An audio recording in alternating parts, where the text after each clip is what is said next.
to Bureaucrats India Dialogue. I am Vidya Dwivedi. Bureaucrats India Dialogue series is India's most popular, objective, and unbiased dialogue dedicated to celebrate the stories of good governance, positivity, achievement of our bureaucracy, public sector undertakings, and corporate sector. In this special Bureaucrats India Dialogue on March 7, 2023, I welcome Senior IPS Officer Dr Karuna Sagar, posted as Director General of Police Welfare, Tamil Nadu. An IPS of the 1991 batch, Dr. Sagar has served as Director Modernization, Bureau of Police Research and Development, Ministry of Home Affairs, New Delhi, where he ensured the implementation of modern technology in the Indian police forces. He also served as Commissioner Tiruchi and Tirunelveli, Additional Commissioner of Police Traffic, North Chennai and Greater Chennai Police, and also in the CBCID. We all have heard stories of Dr. Sagar's compassion and extraordinary commitment to serve the people. Hailing from Bihar, he hasn't lost touch with his roots and keeps working passionately for his home district of Jahanabad. People of the twin districts of Jahanabad, Arwal have gained immensely from his guidance. I am grateful to Dr. Sagar for giving us the honor to have him interact with us today. I request Dr. Navneet Anand, Editor-in-Chief, Bureaucrats India, to carry forward this conversation. Thank you, sir. Thank you, Vidya, and Namaskar, and Pranam, sir, Dr. Karuna Sagar, one of the most illustrious IPS officer, and you are joining us on this special Holy Eve BI dialogue on March 7th, 2023. And I'm so honored to be talking to, as I said, one of the most illustrious IPS officers of the country, Dr. Karuna Sagar, presently posted at DGP-Welfare of Tamil Nadu Police. Thank you so much, sir, for your time and giving us this honor to have you on our platform. So we'll begin right away, sir. My first question to you, sir, is that we live in challenging times where, while the state apparatus has substantially modernized itself, the nature of crime too has multiplied and transformed, posing continued challenges to the police force. As a police administrator with many decades of experience behind you, how do you view this emerging scenario? And I'm also reminded of your pinned tweet, sir, that throwback to 1994 as ASP Kumbukonam, you shared your experience. Dr. Karuna Sagar, please. Thank you, Navneet ji. And first, let me wish all your viewers a happy Holi. And the prior evening of the Holi we are meeting. It's a very interesting discussion and a subject which is very close to my heart, being a police officer for almost 32 years. You see, we have to divide the changes sector-wise. Things have dramatically changed. Every time I look back when I started my career as ASP in Kumbukonam. In fact, before that, during my district training, I was posted in Vellore. I had my district training in Vellore, and I had the SP who was there, Mr. K. Rajendran. So he told me, Sagar, policing is nothing. It's night rounds and raids. And those days, there used to be a menace of Arak in Tamil Nadu, the country liquor.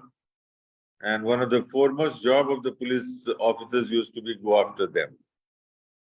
And night rounds, because you have to make the night safe for the people.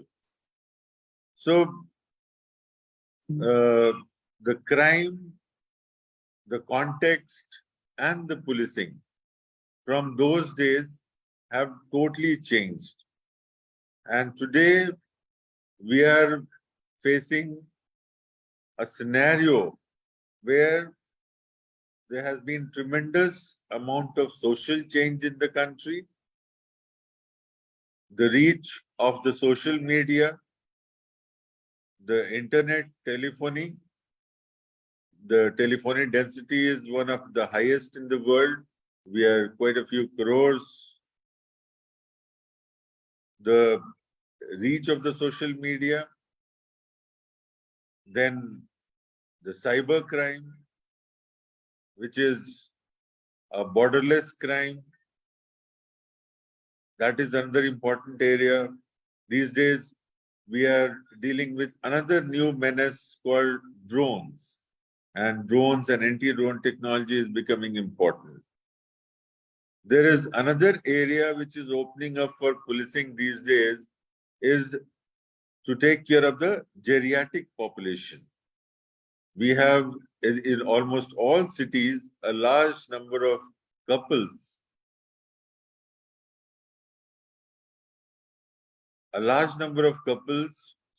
who are old and who live all by themselves. The children have migrated to, greener pastures abroad, and they are left alone to take care of themselves. The human right awareness, the awareness of law in the minds of the people, the judicial activism, the culture of PILs. So I would say that from the years that I started my career, the policing has become much more difficult and much more technology driven. When we started, it was still a lot of ready and roughshod methods, which doesn't work anymore. So this is how I am just giving you the map that a young probationer today or young IPS officer today would face. Right, sir. Thank you very much. You referred to cybercrime, the literally invading various facets of our social and professional lives. And often our first reaction is that what is the police doing? Now, the fact is that it is a collective nuisance, it's a societal nuisance challenge, rather. And how do we respond collectively? Of course, police is there to guide us, help us, But what is your take on this, sir, this menace of cybercrime? You see, cybercrime, as we all know, is a faceless and borderless crime. And police will act, but police action is retrospective. What is quite important is awareness about how not to fall victim of cybercrime. I'll give an example. Last week, my friend wife, who is a highly educated person, and she takes care of the company's accounts, and she was making payments. There was a hitch she faced during the payment, and immediately it popped up that give your KYC. And the moment she gave the KYC, the 25,000 from the account was gone. Now, Mr. Navneet, you would have noticed that regularly we get mails, we get messages from all the nationalized banks, from RBI, that you are never supposed to give a KYC on the phone. And she realized, she says, I have seen this, but I do not know how we did that. So, to fight this menace, one, the police has to really prepare, because we are yet to get the kind of manpower we require. But fortunately, in recent years, a lot of technical people, a lot of engineers, they have started joining the police force. In fact, today, if you take the input of IPS, almost 80% of the IPS, they come from the technical background. And similarly, the recruitment at sub-inspector level or DYSP level. So these people have to be trained to fight cybercrime, and we need to have modern cybercrime, cyber forensic labs, as many as possible, cyber trained personnel at the police station level. We can't work with one cybercrime police station in a state. So, improving our capacity, both in terms of hardware and software, the manpower, and creating greater awareness as far as people are concerned about how not to fall victim of the cybercrime. This two-way process, if it works in a synergy, then we will certainly fight the cybercrime menace in a much more effective manner. Thank you, sir. Sir, you also referred to the challenge or the attention being given by the police through geriatric care. And we have seen, have had an opportunity to work with various police forces during COVID. And that exposed us to a new reality of police where the humane side of policing was known. I know of an agency called Khayal, which takes care of, exclusively designed to take care of the elderly whose children have gone abroad. And so now, and this is very heartening for a police force which is battling the perception flaw, so to say, about how police is viewed. I think COVID provided that mirror to us to reflect, us as in the citizens, that this is also police. They are not supposed to be doing what they're doing, but look at when the need arises. So do you think there has been a shift in the way citizens have begun to perceive police force and policing per se, sir? See, this question is very close to my heart. And I would tell you that in my 32 years of experience, the finest hour that I saw as far as Indian police was concerned was the fight against COVID. And I remember I was sitting in a car and reading one article. I think it was in a Deccan Chronicle about how the perception of the police has changed and how police needs to work upon it and build upon it. So I saw that, and then I rang up my DG BPRND, then Shri VSK Kaumudi IPS was heading the BPRND. I said, sir, it's a great thing that police as a force, as a whole is doing. And I don't know, we have not seen a pandemic of this scale in our lifetime, or we don't know whether we will see it again. But we must collect the good work done by the police for posterity, for reference, for history, for archival purposes. It's a wonderful go ahead. And then I wrote to all the police forces in the country that please share the good work that you have done, stories, videos, photographs, everything. And we published a compendium of the good work done. That was post first wave. Then when the second wave came, I thought again we should reach out to the same kind of a work. And I published a second volume of the book. And that was published by BPRND. It was circulated to the press. So people have seen the finest side of the police. And I think, again, it's a two-way traffic. The police has to build on the image, the good work that they did during the COVID. And similarly, people have to be little more patient, little more sympathetic towards a common constable, an SHO, who is normally overworked and he is at the receiving end. So if this two-way process works, I think overall perception of Indian police would change dramatically. Wonderful. I request my team in Bureaucrats India to I will request sir to have access a copy, and then we can run a series on this, because as I said, we have had some opportunity to work with Rajasthan Police, Noida Police, Delhi Police during COVID with Noida Police and Rajasthan Police, Delhi Police, and it was fabulous. It was amazing that image keeps to be reinforced as much as possible. Thank you for that, sir. Coming to your, and again, this is something related.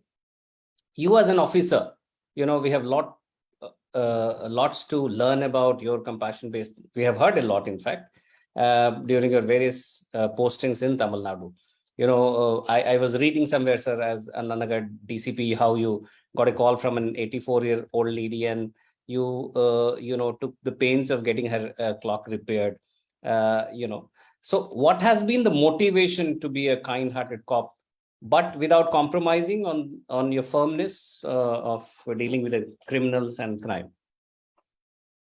You see, kind-hearted cop every cop should be kind-hearted. If you're not kind-hearted, you are not fit to be a cop, because policing, and that too policing a new democracy and an ancient country like India, is extremely complicated business. And unless the kind of diversity we have in this country, unless we have enough empathy to relate to diversity of religion, caste, race, language, food, dress, regions, you name a factor and it works. I mean, it's there in this country. So it really requires a person of large heart, broad mind, who is able to relate to all these factors. And if you don't relate to these factors, then you can't be a good cop. So that's a prerequisite for being a good cop. And second thing, what you are saying is being a tough cop when it comes to criminal, again, is the second side of the same coin. It's not contradictory, it's complementary.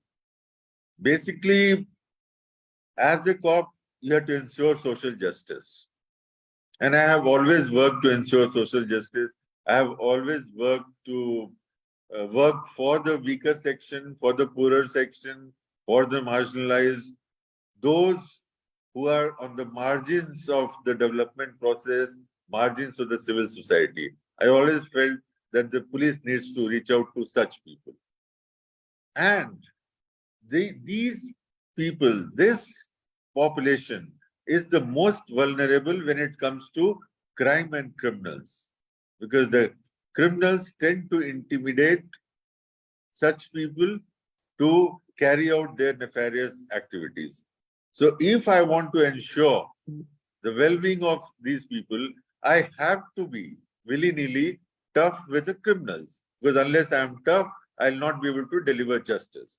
So I would say again that anybody who wants to be a cop should have these two sides. What is our Shiva's Ardhnarishwar form, that the soft side and the tough side, which Lord Shiva encompasses in himself. I think the same good police officer should have. Excellent, sir. Sir, going to the next part of our conversation, I think social media has become extremely integral to policing. I just did a paper for a book that is coming up, and I have cited numerous case studies as to how during COVID especially, social media became a vibrant and critical platform for connecting people, listening to grievances, grievance resolution also. But at the same time, it is also a big menace. How do you think, as a police thought leader, sir, that we should deal with this social media challenge? You see, when we were children, we used to write essays that science has two sides of it. It is benevolent, it helps people, and it also destroys people. The same applies for social media.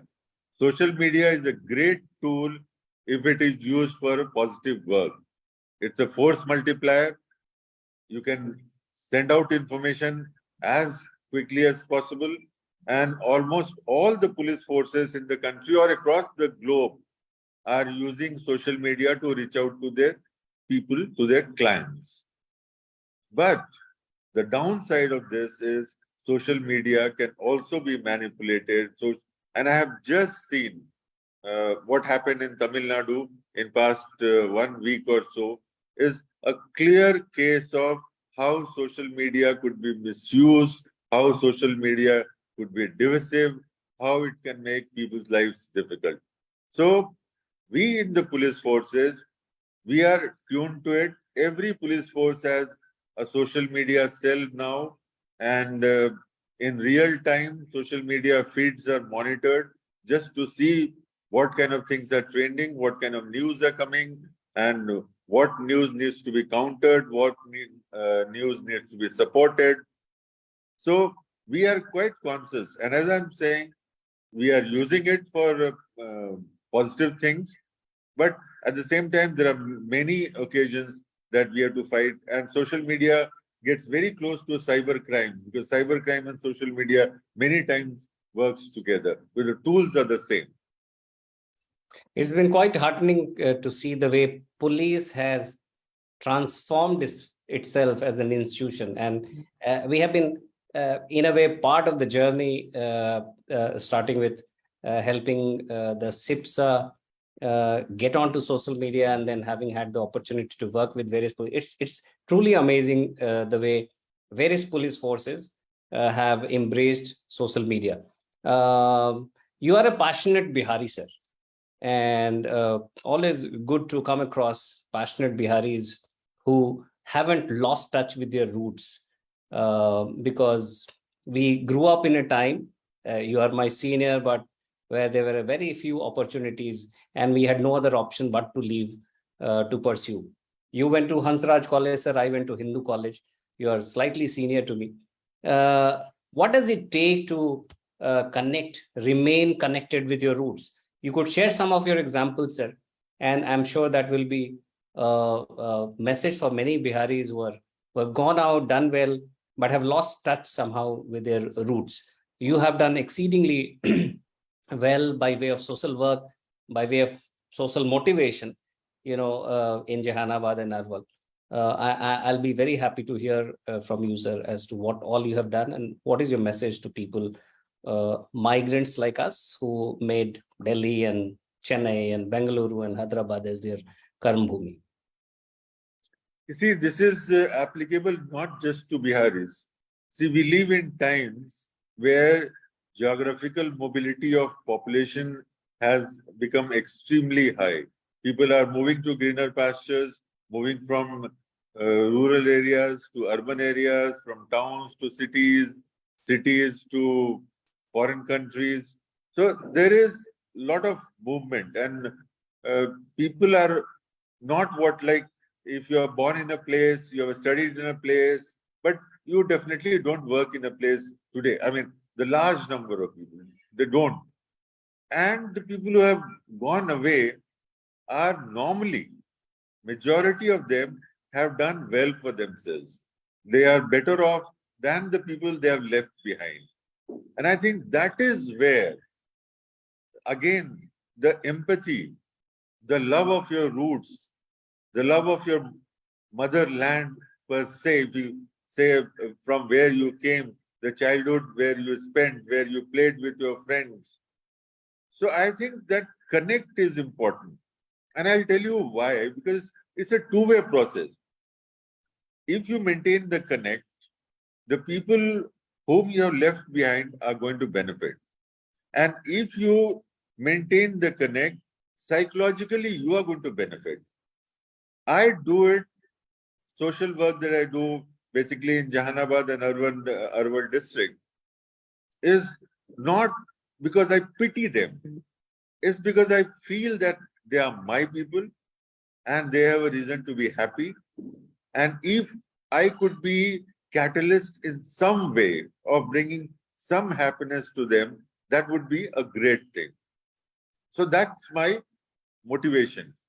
And when I see them happy, ultimately, I feel extremely happy. So the social work that I do with people with whom I have grown up is now part of my mental ecosystem, is my passion. And I breathe with them. I grow with them. And I feel extremely lucky that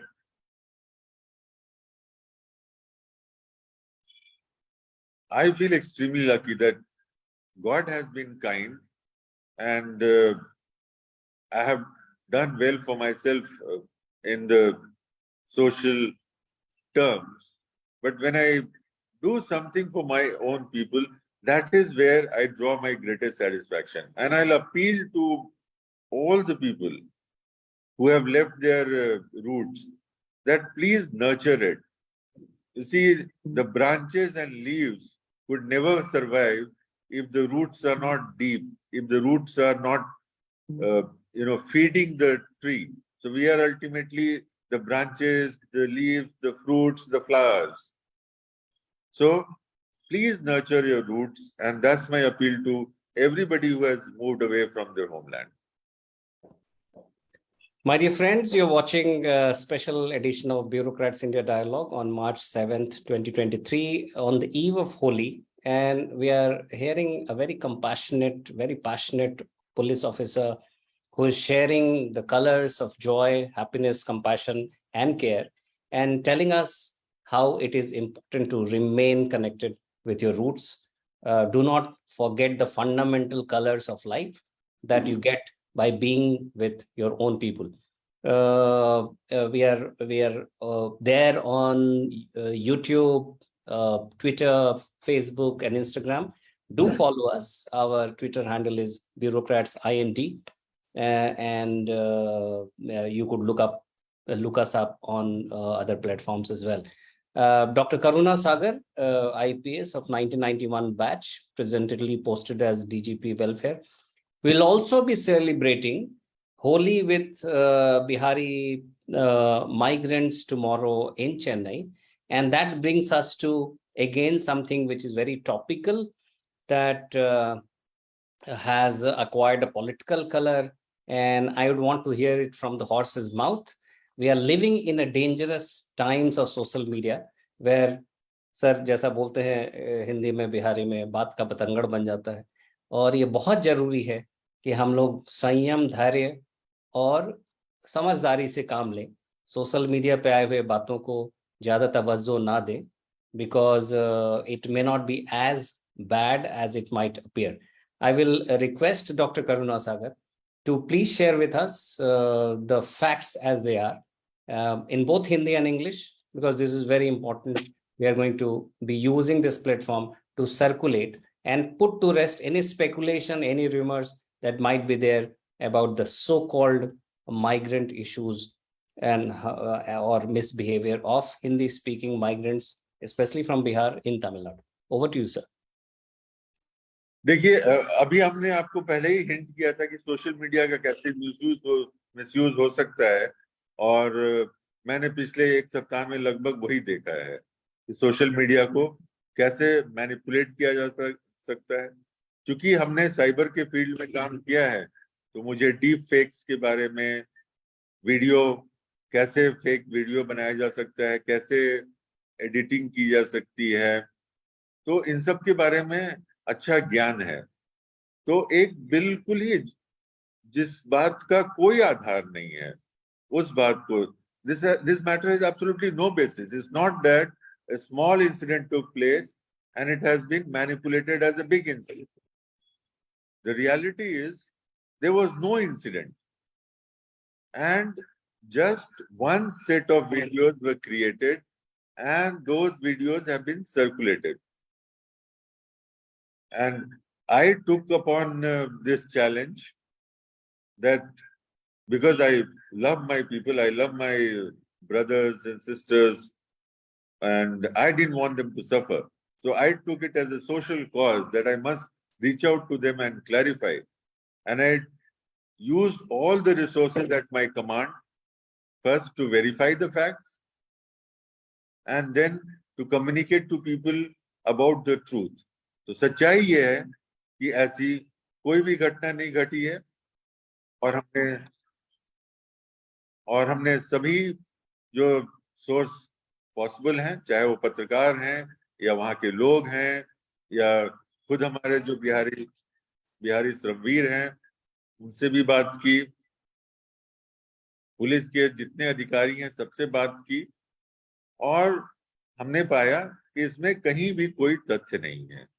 और पिछले कुछ दिनों से मैं हर platform जो मुझे मिल रहा है उससे इसी बात को कहने की कोशिश कर रहा हूं। और देखिए अगेन सोशल मीडिया का क्या इम्पैक्ट होता है। अभी आपका इंटरव्यू शुरू होने के 15 मिनट पहले मुझे फोन आया, मेरे लैंडलाइन पे आया।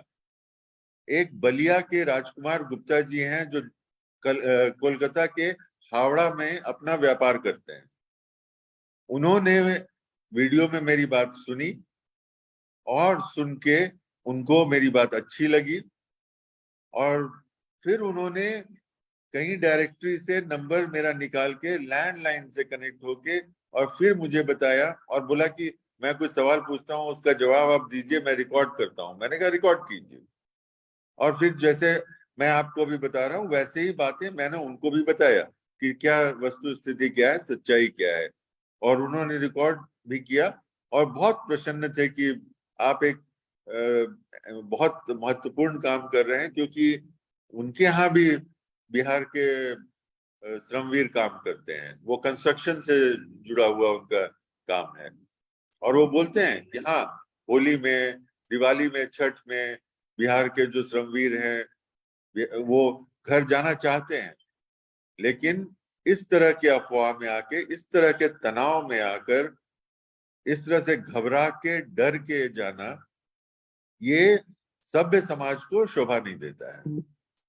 तो इसलिए मैं आपके चैनल के माध्यम से इस प्लेटफॉर्म पर दोबारा अपील करूंगा कि आप सब विश्वास करें कि इस तरह की घटना हुई नहीं है, और जिस तरह से चाक चौबंद पुलिस की व्यवस्था है तमिलनाडु में, आगे भी ऐसी घटना की कोई भी एक्सपेक्टेशन नहीं है, ऐसी कोई घटना नहीं घटेगी।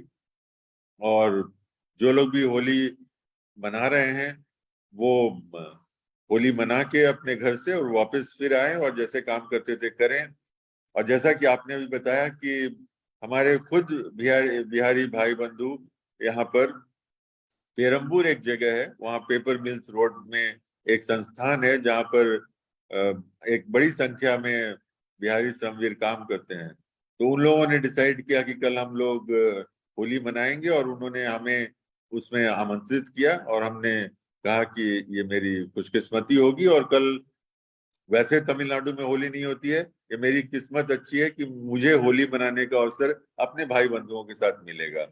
और अगर लोग होली मना रहे हैं तो इसका मतलब है कि जो तनाव था, जो अफवाह था, जो असत्य फैलाया गया था, वो असत्य हार गया है। और इस होलिका दहन में, इस होली के त्योहार में जो असत्य पर सत्य के विजय का द्योतक है, हम सब फिर से जीत गए हैं, सभ्य समाज जीत गया है, सिविल सोसाइटी जीत गई है, और जो पीस होना चाहिए हमारे समाज में, हमारे दिमाग में, वो दोबारा स्थापित हो गई है। तमिलनाडु के एक बहुत आला अधिकारी, पुलिस के महकमे के डॉक्टर करुणा सागर बड़ी जिम्मेदारी से बता रहे हैं कि जिस तरह की वाकयात पिछले कुछ दिनों में की जा रही थी उसमें कोई तथ्य नहीं है। छुटपुट घटनाएं हुई होंगी, लेकिन इस तरह का उसको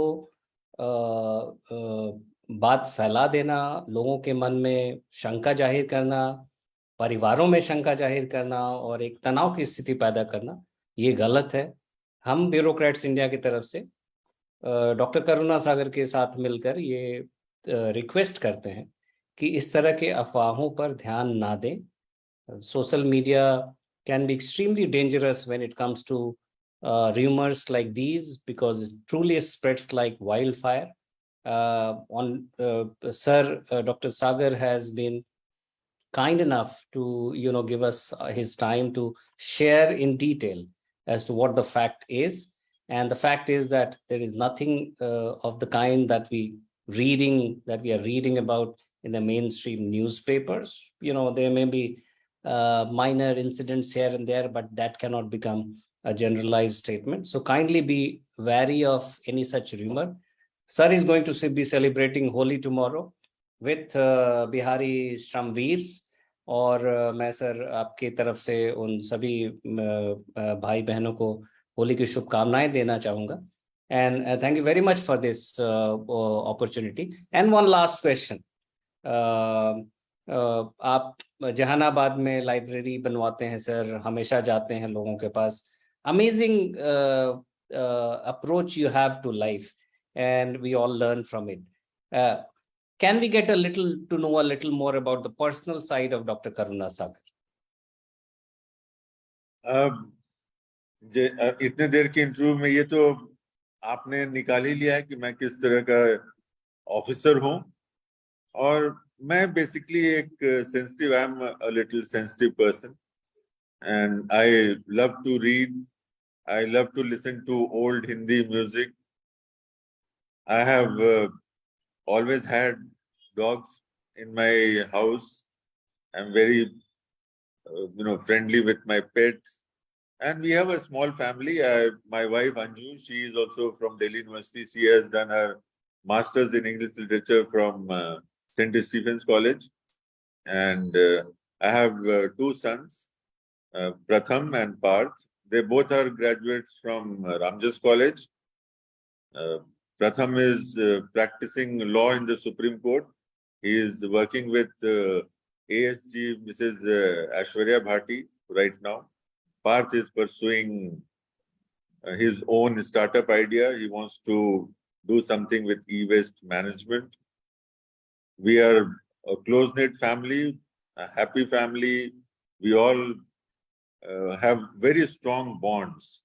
And I think that extend to each of us personality, that we like to be connected not only to each other, but connected to the wider world, to our friends, our well-wishers.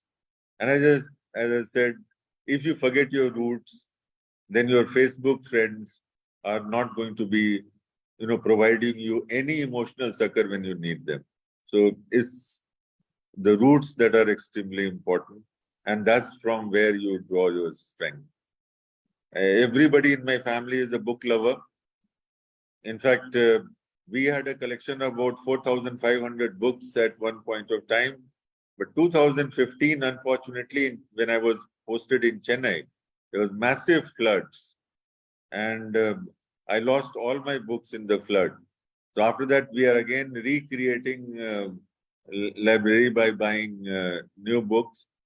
So that's what we are as a family, and that's what I am for you. That's amazing. And in case my daughter, who is only 12, she's listening, and I had tweeted it, last year she read 50 books. The other day, in last 5-6 years, the only time jab usne जिद किया कि मुझे book fair जाना है, she bought so many books. My son, who is a law student, was also a ferocious reader, and my daughter also. So heartening, because her desire is to. We have a small house. I don't know if she can accommodate as many books, but I'm sure going to tell her that sir has 4,500 books once, in one point of time. She's going to be getting very happy. And sir, one last, because we celebrate diversity, thanks to Honorable Prime Minister, all of us almost felt like in Tamil Nadu. Kuch sir ek message Tamil mein for all of us, across the country. You see, Tamil Nadu itself is a very rich state, has a very huge cultural legacy, a rich language, and it's been a very ennobling experience for me to have worked in this state for 28 years. And I have learned so much, I have gained so much, I have become a more rounded person, in these years with my interaction here. So, Tamil chollo na maximum enna chollo mudiyum na romba nandri. Ninge romba nalla muherchi pannittirukeenga. Indha madiri nama Bihari workers pati ninge அந்த வார்த்தை பேசிட்டு இருக்கீங்க. உங்கள் மூலமா அவர் எல்லாருக்கும் சொல்வேன், இந்த தமிழ்நாடு ஒரு ரொம்ப பீஸ்ஃபுல்லா நாடு இது. நீங்க எப்பவுமே இங்க இருக்கலாம், எங்க வேலை செய்யலாம், உங்களுக்கு வீட் மாதிரி இங்க இருக்கலாம். இது சேஃபா உடைய நாடு, ஒரு பிரச்சனை இங்க கிடையாது. Wonderful, sir. Sir, we have a lot of questions, but I know you have time constraints, so I'll not hold you back. But Kshitij Kumar says, sir is putting all the efforts to make two states bond as it was. Social media can be used both ways, one to spread positivity and another to spread negativity. Sir is spreading positivity. Thank you, Kshitij. There is one Chetan who says, I'm from Rajasthan. Currently, my brother studied in NIT Trichy. Very inspiring Zoom conversation. Love from Rajasthan. Or your book lover idea is very interesting, and I want more literature, books, fiction, and current affairs. Thank you all very much. Sir has a time constraint, so we'll not hold him back for long. This was Dr. Karuna Sagar, IPS, DGP-Welfare, Tamil Nadu Police, and you are watching a very, very enlightening and compassionate, if I may, session with him on BI Dialogue. Thank you very much. Wish you all a very, very happy Holi. And we shall keep coming back to you with a lot more bright talents. Thank you very much. Jai Hind. Thank you, Navneet ji. And once again, a happy Holi and a happy Shab-e Barat to all your viewers. And Vanakkam to all your viewers. Vanakkam, sir. Happy Holi, happy Shab-e Barat. Thank you. Thank you.